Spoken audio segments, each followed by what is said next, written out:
একটা কন্যা যখন আসে পৃথিবীতে, ইসলাম বলে ওই ঘরটা বরকতময়। এরপর যখন বড় হতে শুরু করে, ইসলাম বলে বাবা যদি এই মেয়েকে ভালো পাত্রের হাতে তুলে দেয়, বাবার জন্য জান্নাতের দরজাকে খুলে দেয় কে? তারপর সে যখন কারো বধূ হয়ে কারো ঘরে যায়, ইসলাম বলে খয়রুকুম খয়রুকুম লি আহলিহি, তোমাদের মধ্যে ওই ব্যক্তি আল্লাহর কাছে সেরা যে তার স্ত্রীর কাছে সেরা। কার কাছে সেরা? আপনি আল্লাহর কাছে পছন্দনীয় হতে হলে আগে আপনার স্ত্রীর কাছে পছন্দনীয় হতে হবে। আপনার স্ত্রী যদি আপনার A+ দেয়, আপনি আল্লাহর কাছেও, কথা বুঝে নাই বোধহয়।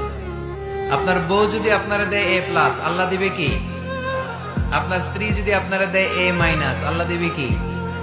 আপনার স্ত্রী যদি আপনারা F দেয়, F ওই যে ফেল, তো আল্লাহ কি দিবে? আজকে যে ভাবিরে ধরবেন, কি দিবা? কও কি দিবা?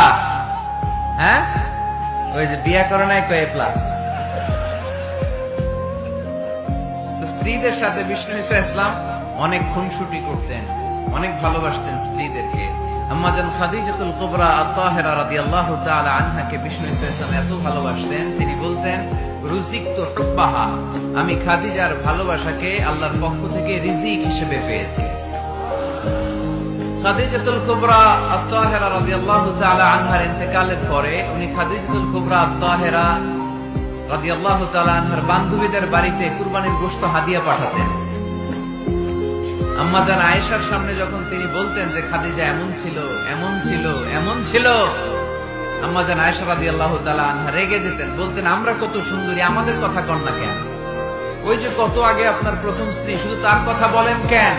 বিষ্ণু বলতেন খাদিজা আমার দুঃখের দিনের সঙ্গিনী, তোমরা আমার সুখের দিনের সঙ্গিনী। সুবহানাল্লাহ পড়ো। একটা নারীকে আল্লাহ তাআলা আরশের উপর থেকে সালাম জানিয়েছেন, ওই নারীটার নাম হচ্ছে খাদিজা। বিষ্ণু ঈসা ইসলামকে সব সময় সান্ত্বনা জুগিয়েছেন, সাহস জুগিয়েছেন। এজন্য আমি বোনদেরকে প্রায়ই বলি, হাজবেন্ডদেরকে সাহস যোগাবেন।